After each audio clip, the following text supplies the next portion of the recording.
Hello friends, my self doctor Mukesh. और आज आप देख रहे हो UPPCS Hindi medium YouTube channel पे करंट अफेयर्स हो। तो फ्रेंड्स, आपके लिए है 26 फेब का जो भी इम्पोर्टेंट न्यूज़ हैं आपके एग्ज़ाम से रिलेटेड, उसको मैं लेके आया हूँ। और देख लेते हैं आज क्या क्या चीज़ें इंपॉर्टेंट हैं, क्या क्या न्यूज़ आपके एग्ज़ाम के पॉइंट ऑफ व्यू से इंपॉर्टेंट बनते हैं। So let's start the current affairs हो। फ्रेंड्स, ये न्यूज़ है चाओ लाचित बरफुकन। अ, इसमें अभी क्या हुआ है कि हमारे ऑनरेबल राष्ट्रपति जी गए हैं असम, और असम में वहाँ पे उन्होंने जो इनका एक स्मारक है चाओ लचित का, चाओ लचित जी का जो स्मारक है, वहाँ पे जाके एक युद्ध स्मारक की आधारशिला इन्होंने रखी है। किसकी? एक युद्ध स्मारक की आधारशिला को।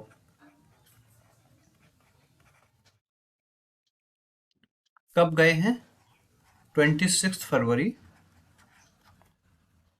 2022। इनकी 400वीं जयंती थी, है ना? थोड़ा पेन मेरा थिक है। ओके। तो इनकी 400वीं जयंती थी, और इस 400वीं जयंती पे हमारे ऑनरेबल राष्ट्रपति जी असम गए। असम में वहां पे एक युद्ध स्मारक इनका बनेगा, उसकी उन्होंने आधारशिला रखी। तो अब चाओ लचित जी कौन हैं, इनके बारे में क्या है इनका, तो इसको थोड़ा सा हम लोग जान लेते हैं।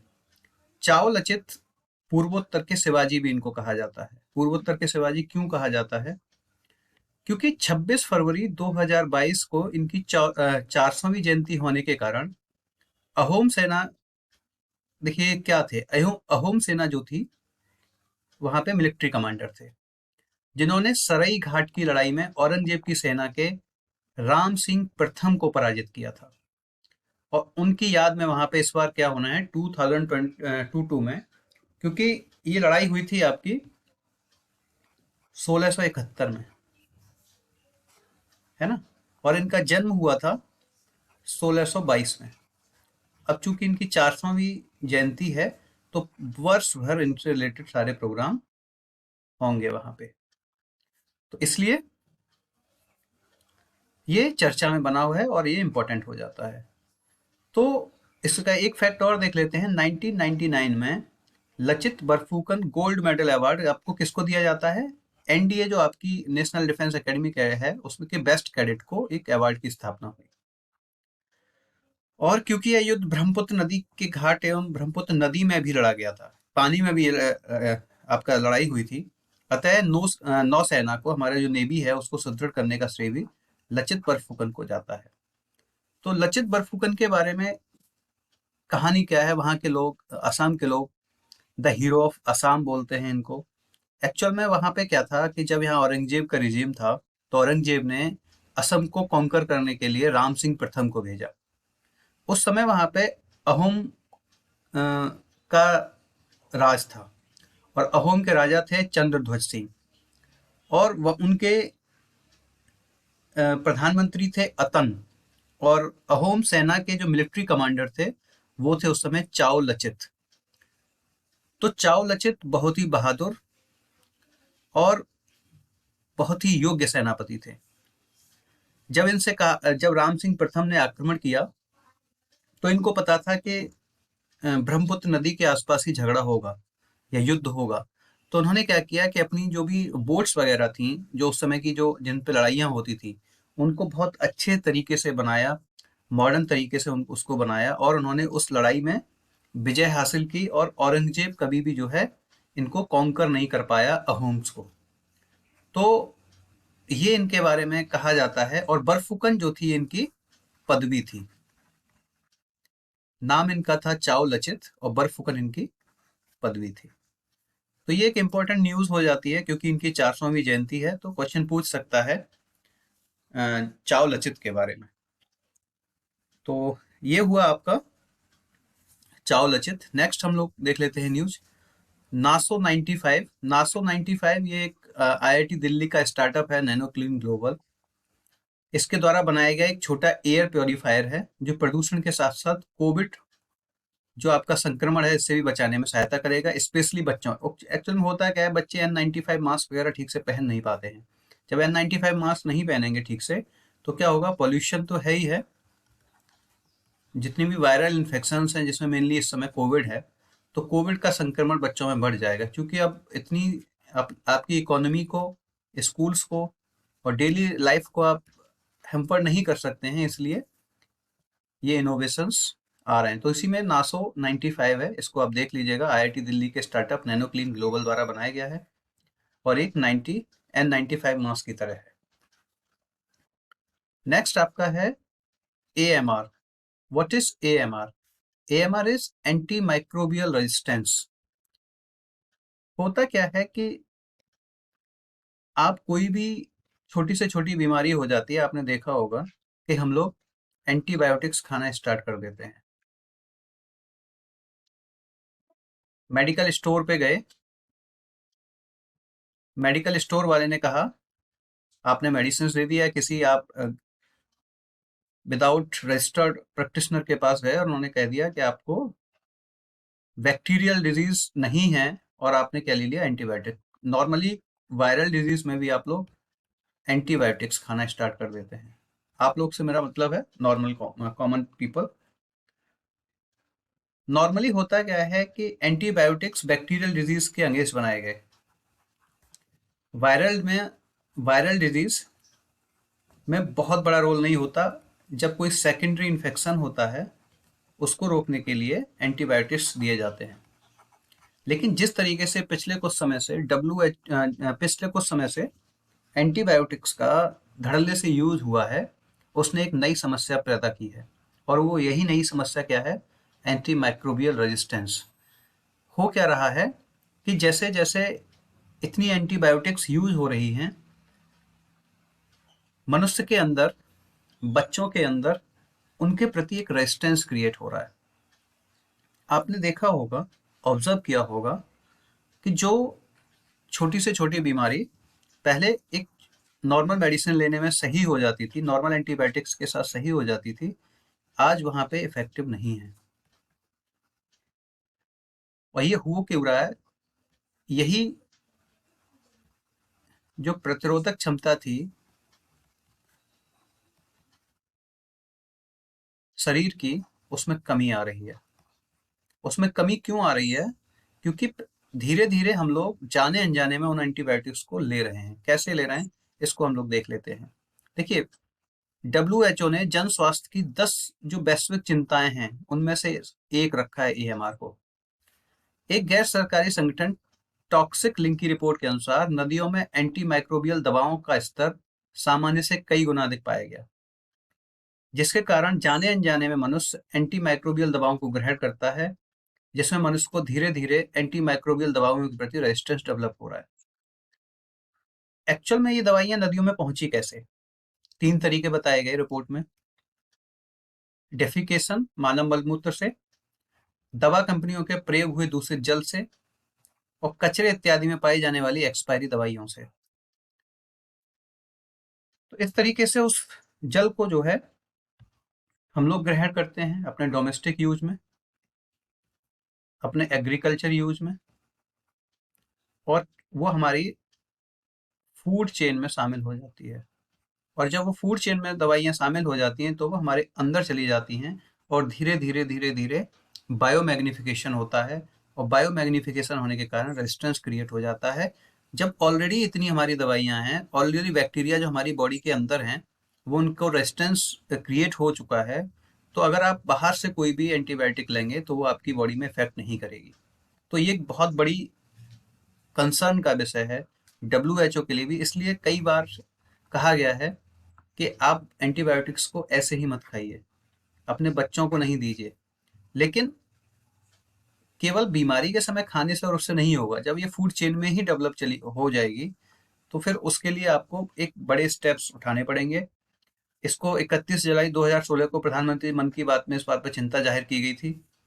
केंद्रीय स्वास्थ्य मंत्रालय ने एक राष्ट्रीय कार्य योजना बनाने के क्रम में एंटीबायोटिक्स के अवशेषों के लिए मानक निर्धारण, निगरानी, एवं इस पे एक मसौदा भी तैयार किया था, किंतु दवा कंपनियों के दबाव में अभी तक अधिसूचित नहीं कर पाया, क्योंकि उसमें बायोमेडिकल प्रोडक्ट्स वगैरह का जो निस्तारण होता है कचरे इत्यादि का, वो उसके थोड़े से नॉर्म्स टफ हैं। तो भी उसको प्रेशर बना हुआ है दवाई कंपनियों का गवर्नमेंट के ऊपर, और उम्मीद है कि अगर ऐसे ही रिपोर्ट्स ये आएंगी तो जल्दी ही ये अधिसूचना जारी होने की चांसेस हैं। तो ये आपका एएमआर था। एएमआर की फुल फॉर्म है आपकी एंटी माइक्रोबियल रेजिस्टेंस। नेक्स्ट हम लोग देखते हैं,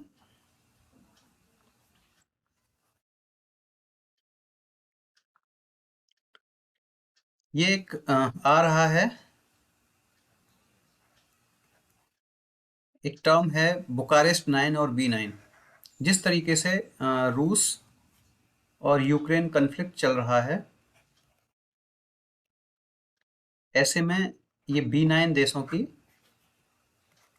उपयोगिता बढ़ी हुई है। तो ये रूस के सारे सारे जितने भी देशेस हैं, इनको हम लोग देख लेते हैं। ये जितने भी B9 के देश हैं, इनमें कॉमन ये है कि ये नाटो के भी देश हैं, और ये ईस्टर्न यूरोप के देश हैं। ईस्टर्न यूरोप के देश हैं जिनकी बाउंड्रीज रसा के साथ मिलती है। तो ये हम देख लेते हैं। ये है आपका बुल्गारिया, ये है आपका रोमानिया, ये हंगरी,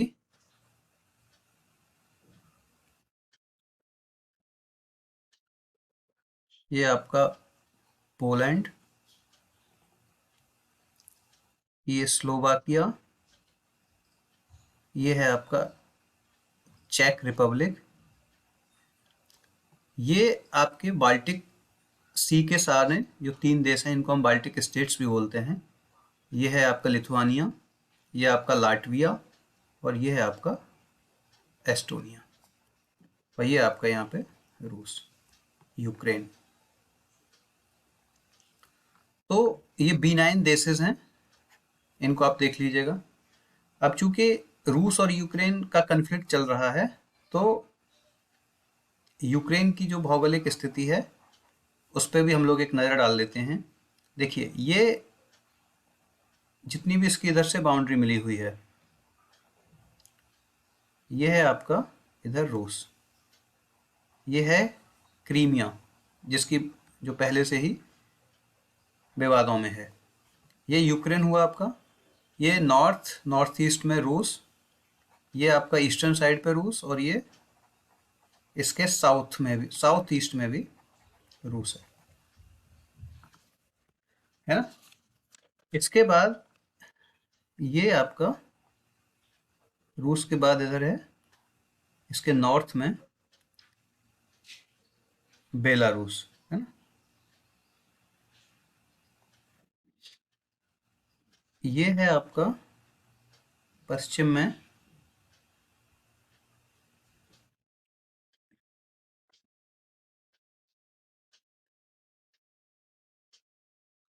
पोलैंड, और ये है आपका स्लोवाकिया है ना, और ये है हंगरी, ये रोमानिया, और ये है आपका मोल्डोवा।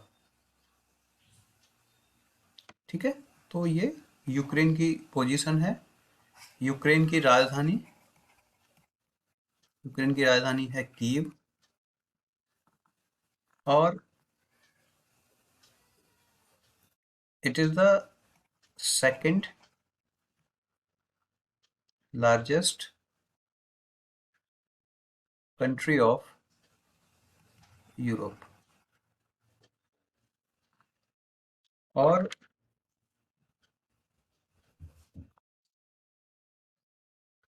यूक्रेन के जो राष्ट्रपति हैं इस समय, वो कौन है? Vladimir Zelensky.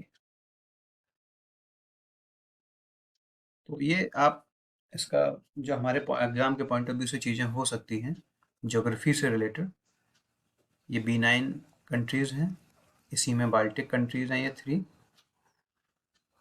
एस्टोनिया, लाटविया, और ये लिथुआनिया। और ये यूक्रेन की पोजीशन देख लीजिएगा, ये ब्लैक सी है और ये सी ऑफ एजोव, और यहाँ पे आपकी होती है गल्फ ऑफ रीगा।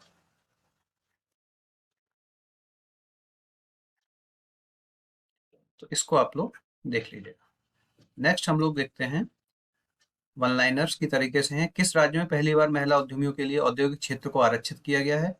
महिला उद्यमियों के लिए और औद्योगिक क्षेत्र, तो ये जम्मू एंड कश्मीर में उधमपुर जिले का जो सीन ठीकरा औद्योगिक क्षेत्र बनाया जा रहा है, उसमें महिला उद्यमी मतलब किसी भी कंपनी जो एस्टेब्लिश होने जा रही है, उसमें 51% की हिस्सेदारी किसके पास होगी? महिलाओं के पास। तो वो सिर्फ महिलाओं के लिए रिजर्व किया गया है। दूसरा है, न्यूनतम 1000 फसल बीमा का क्लेम करने वाला राज्य बन गया है एमपी। कभी कभी इतनी स्थिति हो जाती है कि जो क्लेम होता है, जो भी नुकसान होता है किसान का, वो 200 रुपये आ रहा है, 300 रुपये आ रहा है। तो कम से कम एटलीस्ट, हालांकि 1000 रुपये भी बहुत ज़्यादा नहीं है, लेकिन एमपी गवर्नमेंट ने एक स्टेप लिया है। और जो भी गैप उसका होगा, जो भी आपका एस्टिमेट बनेगा, और जो भी गैप होगा 1000 तक, वो एमपी गवर्नमेंट पे करेगी। तो 1000 कम से कम किसान को मिल जाएगा। नेक्स्ट है, आईपीएल 20 में खेलने वाली दो नई टीमें। लखनऊ यूपी की एक टीम बनी है, लखनऊ सुपर जॉइंट्स, और एक गुजरात की गुजरात टाइटंस। इसको आप लोग देख लीजिएगा। नेक्स्ट है,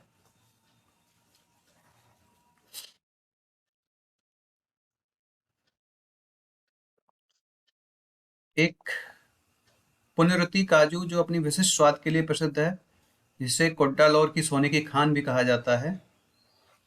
इसके क्षेत्र विशेष होने के कारण जीआई टैग की मांग की गई है। और ये पुनरुत्तु काजू कहाँ से रिलेटेड है? तो ये तमिलनाडु। इसको आप ऐसे ही याद कर लीजिएगा, पुनरुत्तु काजू जीआई टैग की क्योंकि मांग की गई है, तो पूछ सकते हैं। तो तमिलनाडु। एक धर्म गार्जियन अभ्यास, एक अभ्यास पर क्योंकि क्वेश्चन रहता है। अभी पिछली बार भी हम लोग एक्स कोबरा बैरियर पढ़ चुके हैं, जो कि यूके में होगा, जिसमें हमारा क्या होगा? तेजस पार्टिसिपेट करेगा। और हम लोग पढ़ चुके हैं मिलान, जो कहाँ होगा? विशाखापत्तनम में। ये एयरफोर्स का है, और ये मिलान जो है किसका है? नेवी का है। इसी तरीके से धर्म गार्जियन अभ्यास भारत और जापान के बीच होता है, और ये इस बार कहाँ होगा? बेलागावी, कर्नाटक में होगा। नेक्स्ट हम लोग देखते हैं, अंतर्राष्ट्रीय बौद्धिक संपदा सूचकांक जारी किया है। कौन जारी करता है?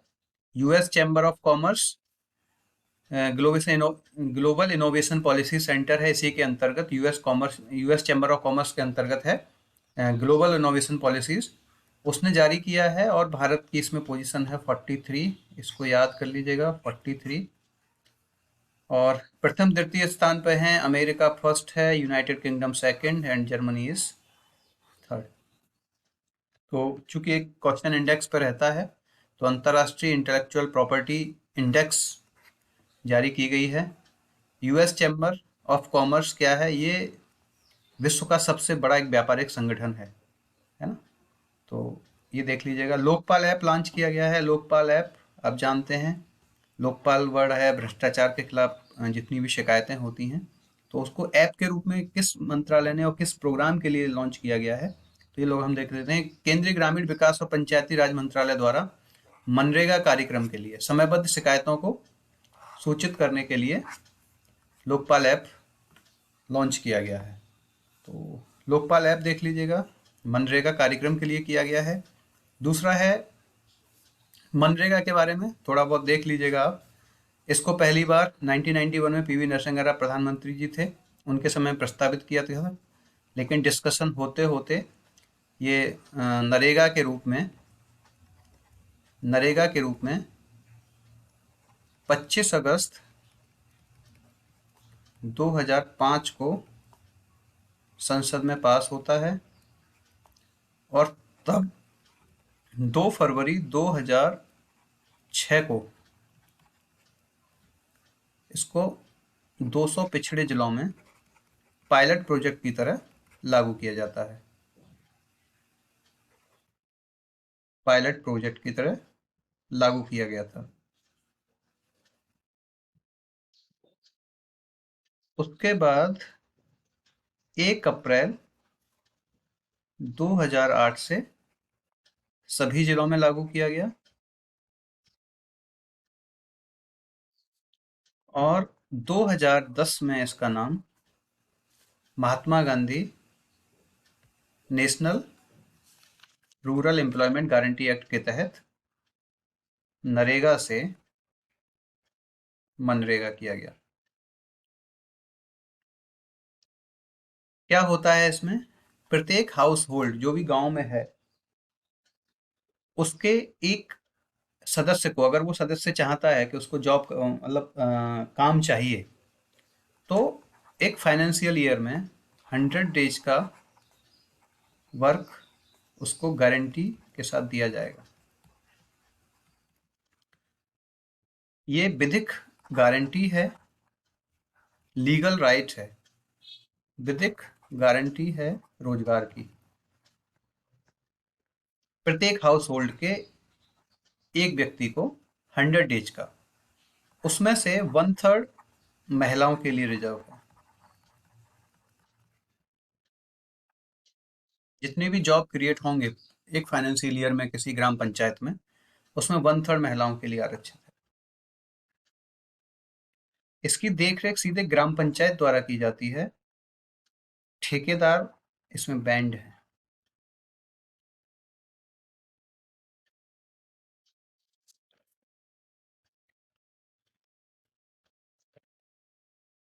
है ना? तो ये मुख्य मुख्य बातें हैं इसकी। ये लीगल राइट है। इसको कौन देखता है? ग्रामीण विकास मंत्रालय के द्वारा इसको देखा जाता है। तो इसी प्रोग्राम में क्या हुआ है, एक लोकपाल ऐप लॉन्च किया गया है समयबद्ध शिकायतों के निस्तारण के लिए, है ना?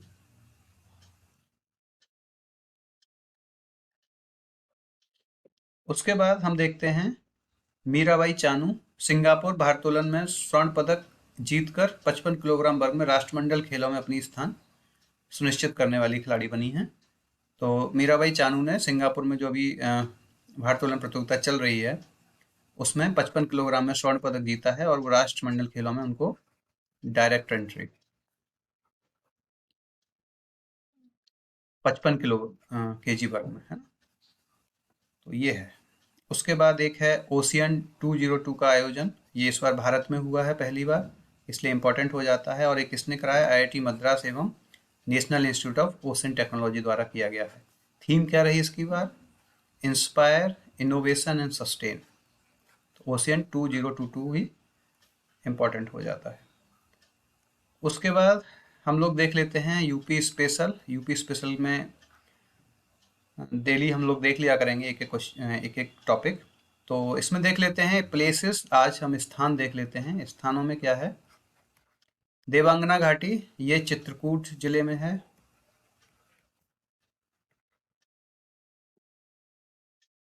और बावनी इमली, ये फतेहपुर जिले में है।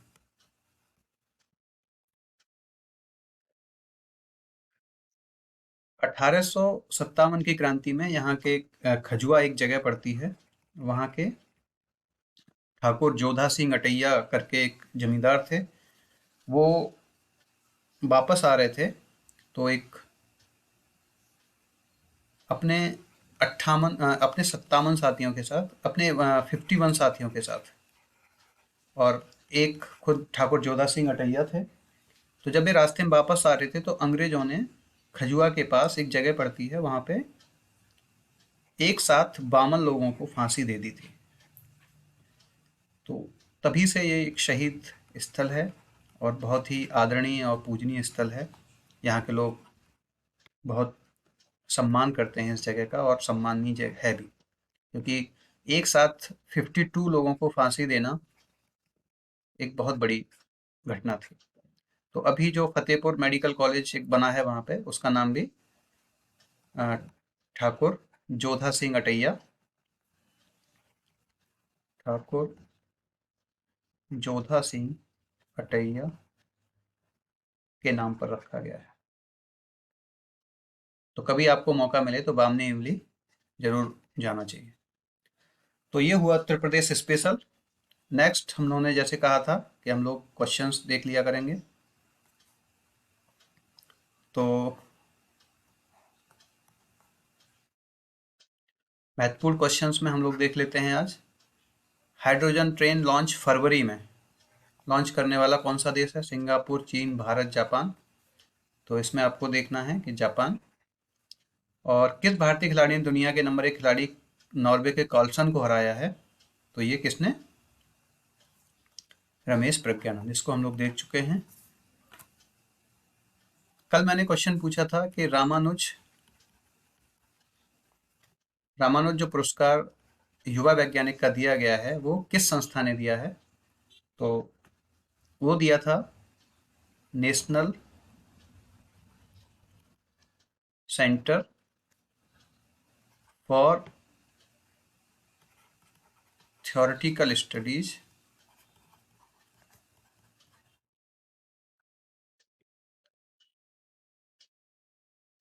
For physics. और ये कहाँ है ये संस्था? इटली। वही किसको दिया गया है? प्रोफेसर नीना गुप्ता। ये कहाँ के प्रोफेसर हैं? केंद्रीय सांख्यिकी संस्थान, कोलकाता। तो ये आपका आज का करंट अफेयर है। आई थिंक आपके लिए लाभप्रद होगा। तो थैंक यू फॉर टुडे।